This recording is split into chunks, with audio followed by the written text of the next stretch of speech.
नमस्ते एवरीवन। आज 14 सितंबर है और हिंदी दिवस हम लोग सेलिब्रेट करते हैं और पखवाड़ा प्रोग्राम चलाए जाते हैं। तो इन दिनों में हम हिंदी से रिलेटेड सारे जो है आयोजन करते हैं, सारे क्रियाकलाप सारी संस्थाओं में, स्कूल कॉलेजेस में कराए जाते हैं। तो हमारे देश का नाम भारत है और हम भारत को हिंदुस्तान भी कहते हैं। हिंदुस्तान मतलब हिंदू, और हिंदू मीन्स उनकी जो भाषा है उसको हिंदी कहते हैं। तो भाषा जो है हिंदी एक सार्वजनिक भाषा है, एक हमारी मातृभाषा है, और इंग्लिश जो है एक यूनिवर्सल लैंग्वेज है। लेकिन आजकल जो हमारी जो हायर कॉलेजेस की और जो हायर क्वालिफ़िकेशंस की जो बुक्स होती हैं वो सभी जो हैं इंग्लिश में होती हैं। तो यूजुअली क्या होता है कि आर्ट साइड का बच्चा यदि वो एमए कर लेता है हिंदी से तो उसकी हिंदी अच्छी हो जाती है। हिंदी में लोग आगे पोस्ट ग्रेजुएशन कर लेते हैं तो उनकी हिंदी अच्छी हो जाती है। उसी तरह से संस्कृत भी एक ऐसी भाषा है। हम बचपन में संस्कृत पढ़ते थे, लेकिन मैंने क्लास 8 तक ही जो है संस्कृत पढ़ी है, और उसके बाद हमने इंटरमीडिएट तक ही हिंदी पढ़ी है। और मैंने बीएससी में एक सब्जेक्ट लिया था, तो वो भी मैंने उसका एक एग्ज़ाम होता था। तो यूज़ुअली हम साइंस सब्जेक्ट पे ही फोकस करते हैं। तो ये डिपेंड करता है कि आपका स्ट्रीम क्या है, आपने क्या लिया हुआ है। तो यूज़ुअली मोस्टली यही होता है कि साइंस साइड बच्चों के साथ में कि वो फिज़िक्स, केमिस्ट्री और बायोलॉजी में इतने बिज़ी होते हैं कि हिंदी इंग्लिश पे ध्यान ही नहीं दे पाते हैं। तो यूज़ुअली परसेंटेज जो है हमारा हिंदी इंग्लिश की वजह से डाउन हो जाता है। तो यूज़ुअली हमारा पीसीबी और बायोलॉजी में हमारे मार्क्स बहुत अच्छे आए हुए होते हैं, लेकिन अब पता लगा आपके 70% 75% मार्क्स आए, लेकिन हिंदी में आपके 69 और 70 रह गए, 65 रह गए। तो आपकी ओवरऑल जो है परसेंटेज आपकी काफ़ी डाउन हो जाती है। तो आज मैं हिंदी दिवस पर सिर्फ इतना ही कहना चाहती हूँ कि आज जैसे होता है ना, हाइब्रिडाइजेशन हम पढ़ते थे, तो हाइब्रिड मीन्स दो चीज़ों की मिक्सिंग हो जाना। किसी एक चीज़ में हम पूरी तरह से निपुण नहीं हो पाते हैं। तो यूजुअली जैसे हिंदी मीडियम स्कूल में बच्चा पढ़ रहा है, तो जैसे मैंने इंटरमीडिएट जो है यूपी बोर्ड से किया था, तो मेरी सारी बुक्स हिंदी में थी। लेकिन जब मैं कॉलेज गई, मैंने पीपीएन कॉलेज कानपुर से बीएससी किया था, देन वहाँ पे मैं सारी बुक्स मैंने इंग्लिश की पढ़ना शुरू की। तो मुझे काफ़ी दिक्कत होती थी, लेकिन धीमे धीमे मैंने कोप अप किया और फिर मैंने सारा किया। मेरे मार्क्स भी बहुत अच्छे आए, मैं एमएससी में सारी चीज़ों में, तो ऐसा कुछ भी प्रॉब्लम नहीं हुआ। लेकिन होता यह है कि आप हिंदी जानते हैं तो आप हिंदी को बहुत अच्छे से हिंदी शब्दों का उपयोग करेंगे। आप इंग्लिश कर रहे हैं, इंग्लिश मीडियम में पढ़ रहे हैं, तो आपकी इंग्लिश बहुत ही अच्छी होगी।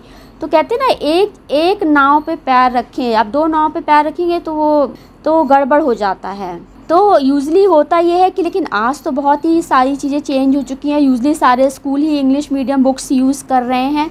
अब तो यूपी बोर्ड का कोई नाम ही नहीं है, और usually most of the schools जो है वो सीबीएसई बोर्ड या आईएससी बोर्ड ही जो है फॉलो कर रहे हैं। तो आजकल तो ये सिनेरियो नहीं है, और आजकल बच्चों की इंग्लिश काफ़ी अच्छी होती है। लेकिन मैंने देखा है कि हिंदी लिखने में उन्हें बड़ी प्रॉब्लम होती है।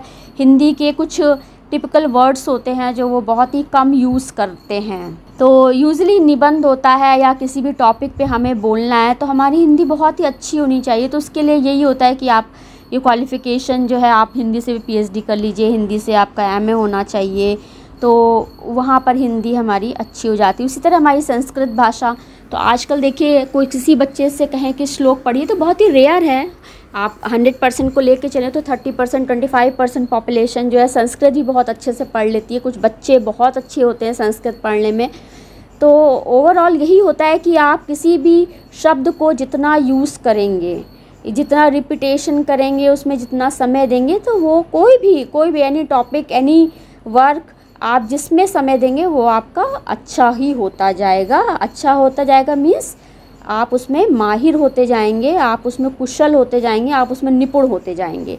या आपको बोलने की हैबिट हो या लिखने की हैबिट हो, तो शब्दों का चुनाव बहुत ही इम्पॉर्टेंट होता है। इसी को वोकैबुलरी कहते हैं। जैसे इंग्लिश में किसी की वोकैबुलरी बहुत अच्छी होती है तो वो उनकी इंग्लिश बहुत टिपिकल वर्डों का इस्तेमाल करते हैं। तो यूजुअली एक सामान्य व्यक्ति समझ भी नहीं पाता है कि उसका अर्थ क्या है। और यही डिफरेंशिएट करता है कि आज जिनकी इंग्लिश स्पीकिंग बहुत अच्छी है वो बाहर पोस्ट डॉक करने जाते हैं, और जो बाहर फॉरेन कंट्री से पोस्ट डॉक करता है उसको इंडिया में एब्जॉर्प्शन बहुत अच्छा होता है और उसकी जॉब बहुत अच्छे इंस्टीट्यूट्स में लग जाती है। तो ये एक काबिलियत का एक पैरामीटर है और नेचुरली है कि भाई जो अच्छा बोलेगा, जो अच्छा लिखेगा, जो अच्छा वर्क करेगा तो उसको एक अच्छी पोजीशन तो मिलेगी ही। लेकिन समस्या इस बात की होती है कि आज वक्त ऐसा है कि ना हम हिंदी के हो पा रहे हैं, ना हम पूरी तरह इंग्लिश के हो पा रहे हैं। तो यूजुअली होता है कि घर हम किताबें यदि इंग्लिश की पढ़ रहे हैं तो ठीक है, लेकिन घर में यदि पेरेंट्स इंग्लिश में बात नहीं कर रहे हैं तो बच्चा इंग्लिश मीडियम में है भी लेकिन तो भी वो इंग्लिश स्पीकिंग उसका वो इंग्लिश में फ्लुएंट नहीं होता है। तो ये है कि जो बच्चे बचपन से जो सुन रहे हैं, जो बोल रहे हैं, वही वो लैंग्वेज सीखेंगे। अब देखिए ना, एक हिंदू परिवार में जन्म लेना बच्चा हिंदी जानता है और जैसे आप मद्रासी ले लीजिए तो वहाँ पे वो साउथ इंडियन सीख जाते हैं। तो लैंग्वेज का प्रभाव बहुत पड़ता है कि जो माता पिता जो भाषा का इस्तेमाल करते हैं बच्चे भी उसी भाषा का इस्तेमाल करते हैं। इट डज़ नॉट मैटर कि वो इंग्लिश मीडियम में पढ़ते कि हिंदी मीडियम में पढ़ते हैं। इंग्लिश समझ में आ रही है, हिंदी भी समझ में आ रही है, बट आपकी स्पीकिंग क्या है। अब आप एक साल आप हिंदी बोलते रहिए तो आप अचानक से नेक्स्ट ईयर यदि इंग्लिश बोलेंगे तो नहीं आप बोल पाएंगे। और नेचुरली यूजुअली यही होता है कि दो हिंदी वाले व्यक्ति जब आपस में मिलते हैं तो शुरू में तो वो बहुत ही फॉर्मल रहता है, तो वो इंग्लिश में ही बात कर रहे होते हैं। धीमे धीमे फॉर्मेलिटीज़ जैसी ख़त्म होती हैं तो फिर वो भी हिंदी में बात करते हैं, हम भी हिंदी में बात करते हैं। तो यही होता है कि जब दो ऐसे व्यक्ति जिनकी भाषा सेम होती है तो वो वहाँ पर वो अपनी भाषा में ही बात करना प्रिफ़र करते हैं। तो यही है कि अब हमारे कुछ दोस्त हैं, अब हमारे कुछ ऐसे दोस्त जो हिंदी नहीं समझ सकते तो वहाँ पर हमें इंग्लिश में ही बात करना है। अब कुछ ऐसे दोस्त हैं जो हिंदी समझ सकते हैं तो वहाँ पे फिर हम हिंदी में ही बात करना प्रेफर करते हैं। लेकिन यूजुअली होता ये है कि आज जो हमारा एजुकेशन सिस्टम है, जो आज हमारा जॉब सिस्टम है, वहाँ पर लोगों को इंग्लिश की वजह से पहचान मिलती है। ऐसा नहीं है, हिंदी विभाग भी होते हैं, हिंदी मैगजीन्स भी चलती हैं और वहाँ पे भी हिंदी वालों को पूछा जाता है, लेकिन परसेंटेज बहुत कम है आजकल इंग्लिश का ही है। तो अब जैसे क्या है कि अब आप देखिए कि जैसे बाहर आ जाते हैं, सपोज़ दैट आप कनाडा गए तो वहाँ पर आप फ्रेंच सीख रहे हैं तो फॉरेन लैंग्वेज आपको सीखनी ही पड़ती है वहाँ पे। अब जैसे हमारे इंडिया में कोई आता है तो वो इंग्लिश यूनिवर्सल लैंग्वेज है तो वो इंग्लिश यूज़ करता है, लेकिन आप एक किसी कहीं जा रहे हैं, मार्केट जा रहे हैं, कहीं किसी प्लेस पे जा रहे हैं तो वहाँ जो कॉमन पीपल है वो तो वही भाषा का इस्तेमाल करेगा जो उस देश की भाषा है। तो वहाँ पर आपको थोड़ा सफ़र करना पड़ता है। यदि आप किसी बाहर की कंट्री में गए तो या तो आप इंग्लिश बोलिए या वहाँ की आप मदर टंग यूज़ करिए, तो वहाँ पर चीज़ें वो होती हैं। तो धीमे धीमे आदमी रहता है 1 साल 2 साल 6 साल 10 साल, तो धीमे धीमे वो भाषा अडाप्ट कर लेता है, उसको धीमे धीमे भाषा समझ में आने लग जाती है। अब कुछ लोग होते हैं उनकी हिंदी बहुत अच्छी होती है, अब जबकि वो उनकी मदर टंग दूसरी है, लेकिन धीमे धीमे आदत, इंटरेस्ट की भी बात होती है, दूसरों का अंडरस्टैंडिंग लेवल की भी बात होती है। अब जैसे मैं छोटी थी तो मैंने तमिल लिखना सीखा था, मैंने कुछ अल्फ़ाबेट्स ओनली सीखे थे और मैं कुछ इस्तेमाल भी करती थी। मैंने 1-2 बार फ्रेंच भी ट्राई की बट मैं ज़्यादा नहीं कर पाई। लेकिन आजकल तो स्कूलों में एक एडिशनल लैंग्वेज भी सिखाने लग गए हैं बच्चों को, तो बच्चे सीखते हैं। लेकिन प्रॉब्लम ये है कि क्लास 8 और 9 तक ही रहता है, उसके बाद हम आगे नहीं जाते। लेकिन ठीक है, एक हमारा बेसिक बैकग्राउंड जो है वो क्रिएट हो जाता है, उसके बाद आपको जैसी ज़रूरत हो आप उसको नर्चर कर सकते हैं। तो भारत जो एक विशाल देश है, लेकिन भारत को हम हिंदुस्तान भी कहते हैं, तो वहाँ पे हिंदी यूज़ की जाती है, हिंदू से हिंदी होता है। और हमारे वेद हैं, हमारी जो पुरानी किताबें हैं, जो हमारे ग्रंथ हैं, वो सब संस्कृत में थे। लेकिन संस्कृत धीरे धीरे विलुप्त होती जा रही है। और इवन कि संस्कृत हम बोल रहे हैं, हम श्लोक पढ़ रहे हैं, लेकिन हमें उसका यदि अर्थ नहीं पता है तो उसका कोई माने नहीं रखता है। इवन कि मैं दुर्गा सप्तशती वगैरह में संस्कृत पढ़ रही हूँ लेकिन उसका समझ ही नहीं आ रहा क्या है, तो इसीलिए मैं हिंदी पढ़ती हूँ कि भाई एटलीस्ट मुझे हिंदी में समझ आना चाहिए कि मैं क्या पढ़ रही हूँ, मैं क्या बोल रही हूँ। अब ऐसे ओम भूर्भुवः स्वः तस्य वितुर्वरेण्यं भर्गो देवस्य धीमहि धियो न प्रचोदयात् हमने बोला, लेकिन हमें यदि इसका अर्थ नहीं पता है तो कोई फ़ायदा नहीं है, हम बोलते जा रहे हैं। लेकिन हाँ ठीक है, एक समय आएगा आपको इसका अर्थ पता ही लगेगा, क्योंकि आपने उसको रिपीटेडली बोला है आपने उसको, तो एक दिन उसको आपका अर्थ पता लगेगा। अच्छा, आत्मा को परमात्मा में विलीन होना है, उनके साथ मर्ज होना है, तो वो फिर आपको एक मीनिंग पता लगेगा। लेकिन हमेशा मैं यही कहना चाहती हूँ कि जब भी आप इंग्लिश पढ़ें या हिंदी पढ़ें या संस्कृत पढ़ें तो उसका आपको अर्थ पता होना चाहिए। देखिए ना, आजकल किताबें अवेलेबल हैं अनुवाद के साथ में उसका मीनिंग भी दिया रहता है, तो ये बहुत अच्छा रहता है पढ़ने के लिए। अब मेरे पास काफ़ी किताबें हैं। मैंने जैसे मेरे पास एक एस्ट्रल बॉडी की बुक है, तो बहुत ही सोफिस्टिकेटेड इंग्लिश लिखी हुई है, तो मुझे I need some dictionary and all to understand the meaning. आजकल तो गूगल पे मीनिंग बहुत आसानी से पता लग जाता है, सिनोनिम्स पता लग जाते हैं, एंटोनिम्स पता लग जाते हैं। लेकिन जब आप पढ़ रहे हैं तो बीच बीच में काफ़ी डिस्टर्बेंस बहुत होता है कि भाई, लेकिन ये रहता है ओवरऑल आपने लाइन पढ़ी तो आपको अर्थ समझ में आ गया। अब हिंदी में भी बहुत डिफ़िकल्ट वर्ड्स होते हैं जो लगता है कि मतलब बहुत ही मुश्किल होगा, हमें कैसे पता लगेगा। तो आज मैं ये नोटिस कर रही हूँ कि स्कूलों में, अब मेरे बच्चे छोटे थे तो मैं जाती थी स्कूलों में, तो मैं ये नोटिस कर रही हूँ कि बच्चों की हिंदी इतनी अच्छी नहीं है, और बच्चे इमला बोलो या बोलो तो बहुत ही उनकी मिस्टेक जो है, स्पेलिंग मिस्टेक बहुत होती है। तो स्पेलिंग मिस्टेक होने से क्या होता है कि आपके मार्क्स कम हो जाते हैं और आपका परसेंटेज डाउन हो जाता है।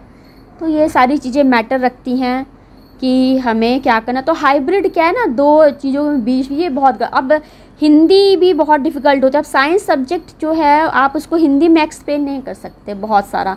अब आपसे कहा जाए कुछ आप लेक्चर दीजिए तो वहाँ पे भी बहुत डिफ़िकल्ट होता है कि आप हिंदी में कम्प्लीटली समझाइए, क्योंकि आपको टर्मिनोलॉजी और जो आपके वर्ड्स होते हैं ना वो आपको इंग्लिश में ही पता होते हैं। अब मैंने तो हिंदी मीडियम और इंग्लिश मीडियम दोनों, मतलब मैंने इंटरमीडिएट मेरा हिंदी था, तो मुझे आज ये पता है कि सन को सूरज भी कहते हैं। मुझे बायोलॉजिकल जो वर्ड्स हैं मुझे उसकी हिंदी भी पता है कि बायोलॉजी इज़ अ जीव विज्ञान, और गणित होता है, मैथमेटिक्स होता है, स्टेमेंस होते हैं, और रिएक्टर को हिंदी में क्या बोलते हैं। तो मेरी हिंदी भी मेरे साथ चल रही है, मेरी इंग्लिश भी मेरे साथ चल रही है, क्योंकि मैं जब पढ़ती थी तो मैं उसके साथ में इंग्लिश भी उसमें लिखा जो रहता था वो मैं पढ़ लेती थी। तो सनफ्लावर है उसको सूरजमुखी कहते हैं, लोटस है उसको कमल कहते हैं, रोज़ इज़ अ गुलाब। तो ये सारी चीज़ें बचपन से हमें इस तरह से ही पढ़ाया जाता है। अब आजकल तो फ्लावर्स इतने नए नए आ गए हैं कि नाम ही नहीं पता होते हैं। और एनिमल्स जो हम पढ़ते थे पहले, अब इतने वैरायटी ऑफ एनिमल्स हैं, इतनी वैरायटी ऑफ बर्ड्स हैं कि हमें नाम ही नहीं मालूम है। पहले तो हमें बस गिलहरी, मैना और कोयल पता थी हमें, अब मोर पता था हमें। आज तो इतनी सारी बर्ड्स हैं कि हमें पता ही नहीं कि बर्ड्स के क्या कितने सारे नाम हैं। आज तो इतने सारे फ्लावर्स हो गए हैं कि आपको पता ही नहीं। पहले बस हमें हमारे लाइफ में था गेंदा, गुलाब और हरसिंगार और ऐसी सूरजमुखी, कुछ वैरायटीज़ थी जो हमें फूलों की पता थी। और आज तो इतना ब्रॉड रेंज है कि हमें नाम भी बहुत मुश्किल होता है। तो मेरी साइंस काफ़ी अच्छी थी। अब इतने साल हो गए, अब मैं सब भूल गई हूँ। और बॉटनिकल नेम पढ़ते थे हम, जूलॉजिकल नेम पढ़ते थे, स्पीशीज़ होता था, सारा चीज़ था, जीनस था। और मैं साइंस में बहुत अच्छी थी। और क्या बोलते हैं कि मैं स्पेसिमेन वगैरह के डायग्राम वगैरह मेरे बहुत अच्छे बनते थे और मुझे हमेशा हाईएस्ट मार्क्स मिलते थे। तो वो लाइफ, मेरी स्टूडेंट लाइफ मेरी बहुत अच्छी थी, आज भी मैं उसको याद करती हूँ।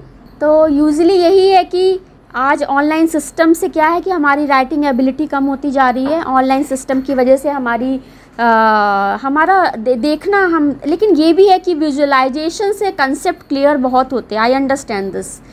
लेकिन रीडिंग मस्ट बी, अब नेचुरली कि आप लैपटॉप में भी रीड तो कर ही रहे हैं। यदि आपको कोई विजुअलाइजेशन या कोई पावर पॉइंट प्रेजेंटेशन आपको कोई बता रहा है तो एक पढ़ने वाला बच्चा जो है उसको ध्यान से देखेगा। इवन कि न्यूज़ चैनल में देखिए आप, बाहर नीचे न्यूज़ चलती रहती है, कोई कुछ बोल रहा है, नीचे भी कुछ लिखा रहता है, इधर एड्स भी आ रहे हैं, इधर ये भी आ रहा है, तो नज़र तो सब पे पड़ी जाती है कि कौन क्या क्या है, क्या क्या नहीं है। तो जो पढ़ने वाला है इंसान वो पढ़ ही लेता है कि क्या लिखा है क्या नहीं लिखा है। तो ये डिपेंड करता है। अब ये होता है कि हमको सबको साथ में लेके चलना है। अब आज इंग्लिश भी बहुत ज़रूरी है, कल हम बाहर जाएं तो हमें अपने आप को एक्सप्लोर करना है, हमें अच्छी अच्छी यूनिवर्सिटीज़ में जाना है, तो उसके लिए आपको इंग्लिश भी आनी बहुत ज़रूरी है। आप जैसे कहते हैं ना, न्यूयॉर्क, कैलिफोर्निया सिटी, ये सबके लिए एक बहुत ही ड्रीम सिटी होती है, ड्रीम कंट्री होता है कि हम वहाँ जाएंगे, हम वहाँ जाके पढ़ाई करेंगे बिग यूनिवर्सिटी, ऑक्सफोर्ड यूनिवर्सिटी। तो ये सारी चीज़ें होती हैं ना, तो लाइफ में ये बहुत ही ड्रीम होते हैं कि हमने वहाँ से रिसर्च की, हमने वहाँ से पढ़ाई की, तो हमारे पास एक टैग लग जाता है, एक वो लग जाता है, तो हमारी जॉब बहुत अच्छी होती है। तो कल हम जो है एक अच्छे इंस्टीट्यूट में है, एक रेप्यूटेड इंस्टीट्यूट में हमें पोजीशन मिलती है। तो ये सारी बातें बहुत ही मैटर करती हैं कि कौन कितना मेहनत करता है, कौन कितना आगे जाता है। लेकिन ऐसा नहीं है, कुछ गांव के बच्चे भी बहुत आगे निकल जाते हैं, उनकी इंग्लिश भी बहुत अच्छी होती है। तो बहुत मेहनत करनी पड़ती है लोगों को, बहुत लोग मेहनत करते हैं तभी आज इस मुकाम पे लोग पहुंचते हैं। तो एक बार फिर से मैं यही कहना चाहती हूँ कि आज देखिए गाजर जो है पूरे साल भर हमें मिलती है, और उसी प्रकार से वही है कि आज जिस तरह का फूल आप बनाना चाहें, रेड ब्लू सब कॉम्बिनेशन में हो जाता है।